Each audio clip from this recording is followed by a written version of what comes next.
All right. Thank you for joining the live. All right. I'm going to make this very quick because a couple of people reached out to me and asked me some questions on this because they know I'm a CPA. My background is accounting. So this case the case actually took place back in June of 2022. Reality TV star, the Chrisleys. I don't know if you guys have ever seen the show. It is, I think it's called Chrisley's Know Best. And there's a couple of things that happened with this case and the reason why I wanted to bring it up. I mean, I think the first reason is we are coming up on tax season. So tax season is coming up. So this is a very important topic. And because there's some things that they did related to tax fraud, bank fraud, that I have actually seen some accountants, or I've seen some people holding themselves out as accountants giving some of the same bad advice. So I want to make sure that we talk about it because I do not want to see anybody get in trouble because you are following the advice of a bad accountant. So we're gonna dive into that. Something also to note is that the case took place back in June of 2022. The sentencing happened this week. So this week, the judge came in and said, "Hey, here's how much time you guys are going to spend in jail." So let's go ahead and let's talk about some of the details on this. All right, so here's some of the facts of the outcome. So Todd Chrisley, the husband, got 12 years.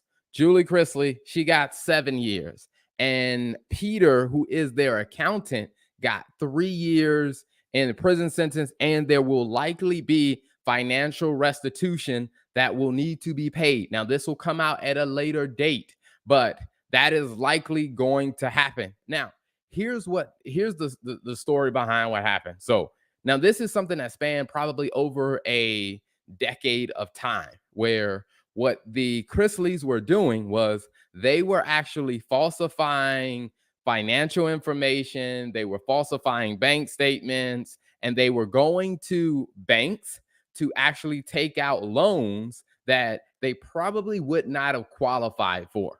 So, over a series of several years, I mean, I believe the numbers were something like 30 plus $1 million in fraudulent loans. Now, it didn't all come out at once. There was a period of time where they falsified some documents, meaning like they literally created fake bank statements, they created fake financial statements, and they went to the bank and they presented it to the bank with their application. The bank approved them and gave them a loan based on false information.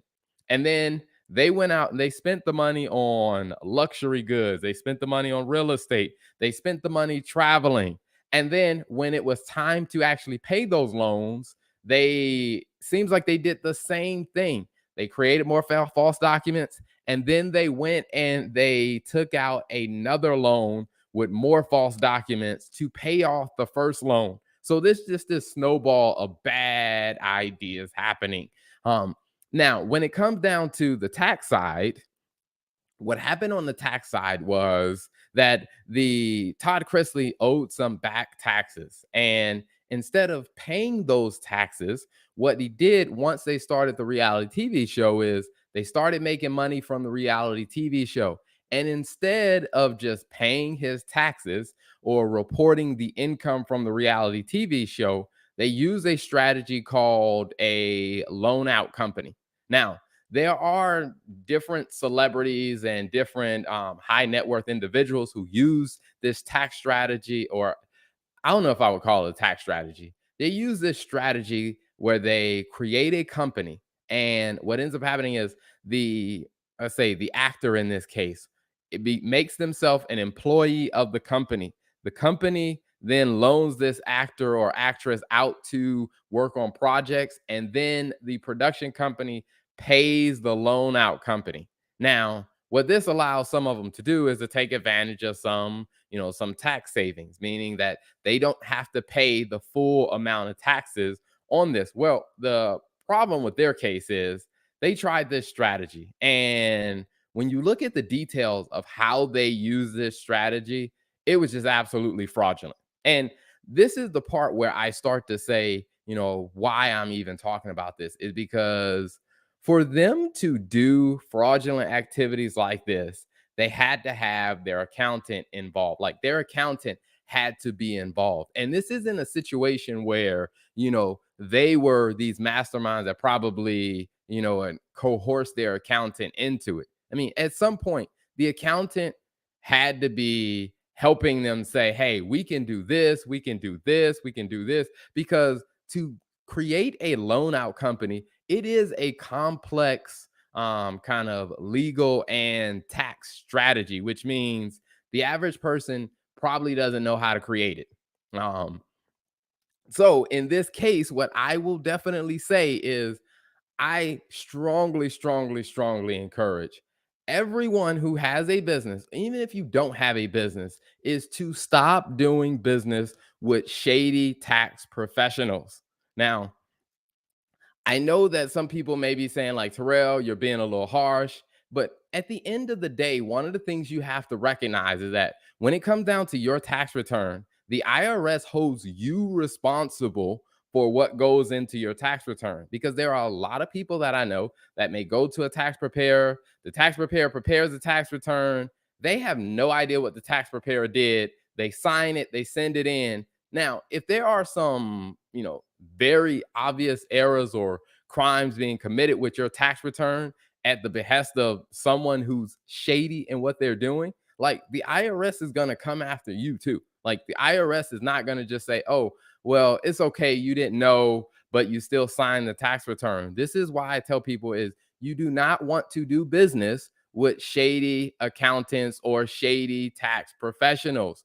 You want to make sure that if you are picking an accountant or someone who does your taxes, pick someone who will actually take the time to maybe answer some questions that you have, or that will take some time to really explain some things for you. Now, you don't need to know every single detail about the tax code, but you do need to have at least enough information so you can kind of run it through your filter of like, hey, does this seem legit or is this shady? Because I will tell you, when it comes down to your taxes, if it is shady, oftentimes it's usually pretty obvious when something is shady. Like, for example, in this case, when they went to go get the loans, as I said, they had to create false financial statements to be able to get the loan, which means their accountant was probably involved helping create these fake financial statements. Now, if they're looking at this, they can probably say, hey, these are not real numbers. This is not the amount of money we made. This is not the profit that we showed. So something should have went off. Now, let me bring this home for people because a lot of people are thinking like, oh, that's, celebrities, whatever, that doesn't really impact me. But where I live in North Carolina, there was recently a grant program. Now, as part of being able to apply for the grant program as a small business, a couple of things that they ask for.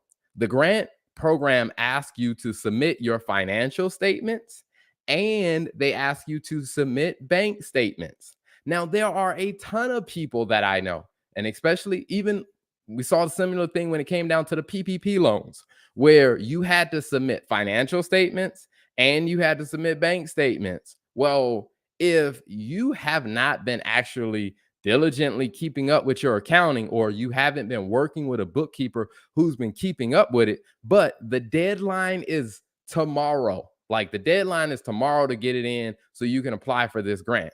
Well, what some people did, which I highly, highly, highly am against, is instead of actually taking the time to actually get legit financial statements, they just kind of made up the numbers. And I'm like, that is no different than what the Chrisleys were doing, is creating fake financial information or financial statements that you could not stand behind. That if you were ever asked, hey, are these things really legit? And if someone did some digging, you wouldn't be able to support that, hey, these are legit. Then that's what I mean by like creating false financial statements. Now, of course, there may be some things in the financial statements that that may be like minor mistakes or immaterial errors and stuff like that.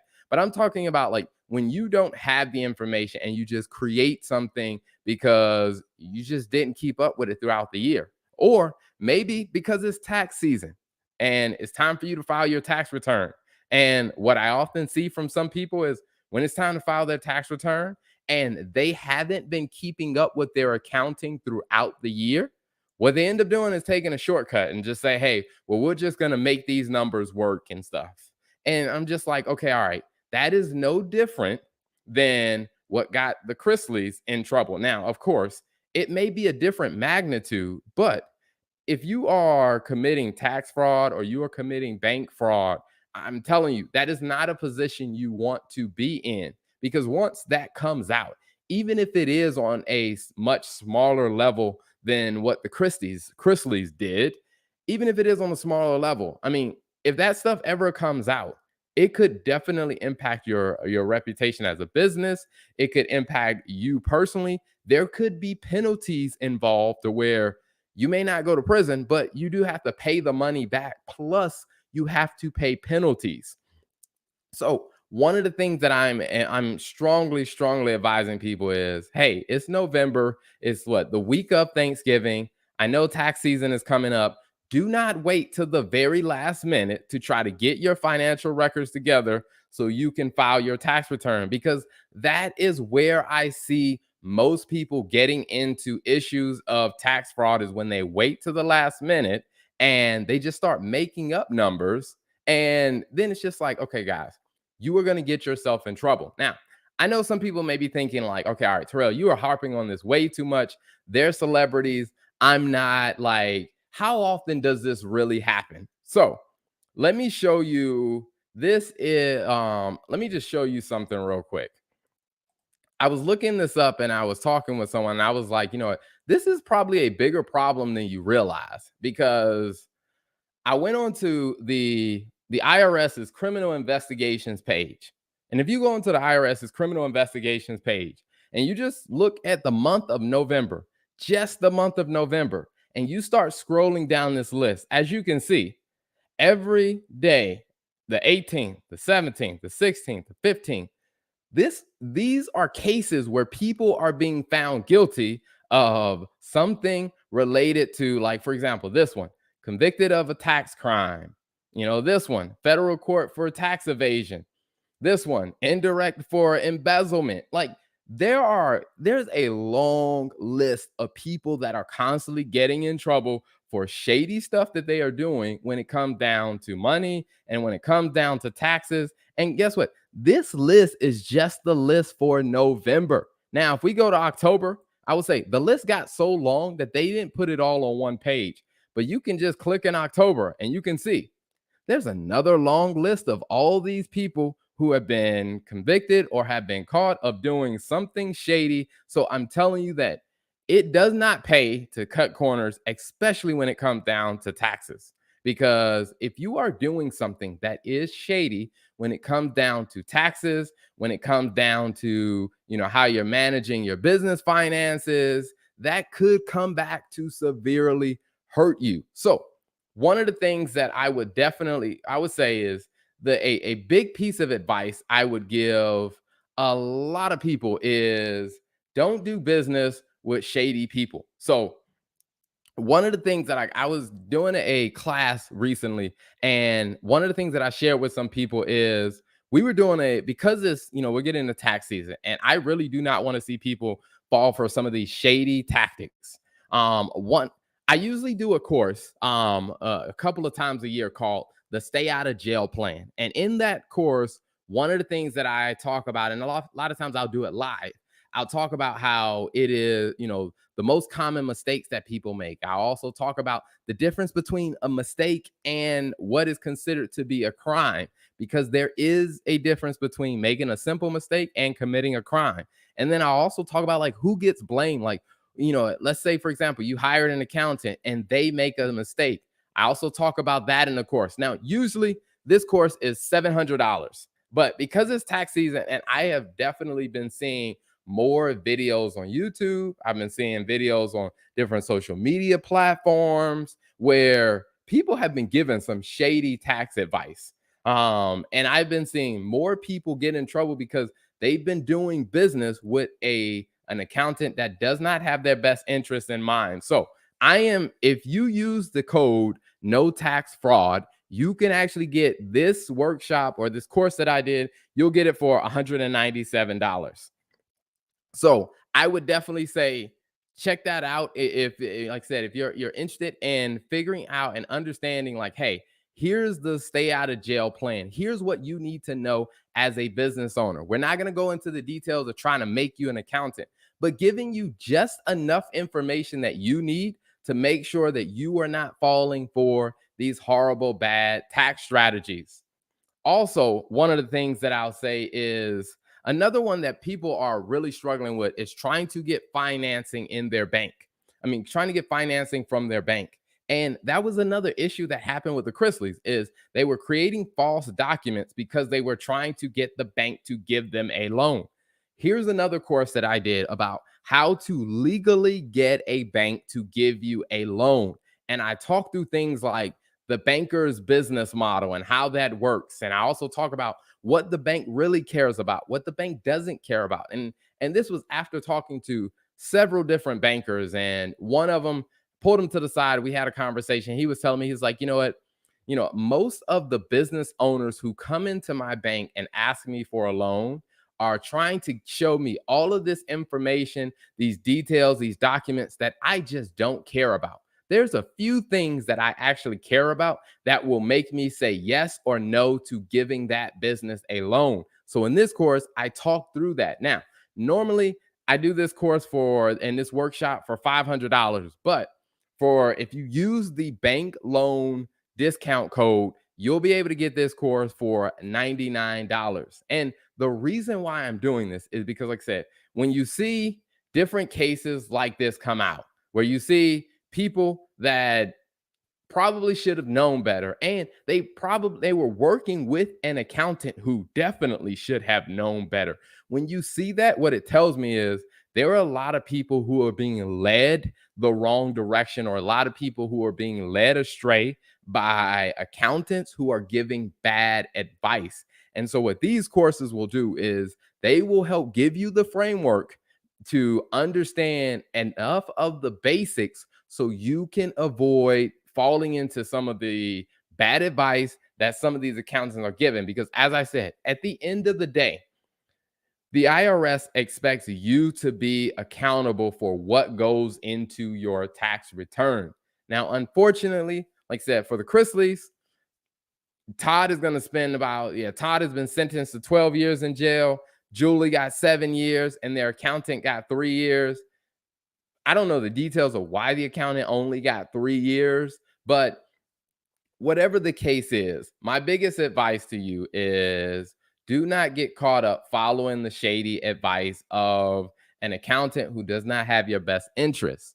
I would say definitely check out some great resources to be able to check, hey, is this tax person giving me legit advice? Because if you are following the advice of a shady accountant, when the IRS comes knocking, which one of the things that we do know is the IRS has been working on investments into how they're running their operations, which could mean that they could be looking into more shady practices from accountants. And this doesn't just happen for rich people. As I said, I mean, I've seen several cases where it's happened to people that were not rich by any means, but they were doing something shady and it drew some red flags. They got investigated and now they're in a world of legal trouble. So make sure that you do not do business with a shady accountant, and also continue to check out the show that we release every single week. It's called The Stuff Your Accountant Isn't Telling You. And on that show, we'll talk about some of the things that you need to know and some of the conversations your accountant should be having with you, but probably isn't. So thanks for tuning in.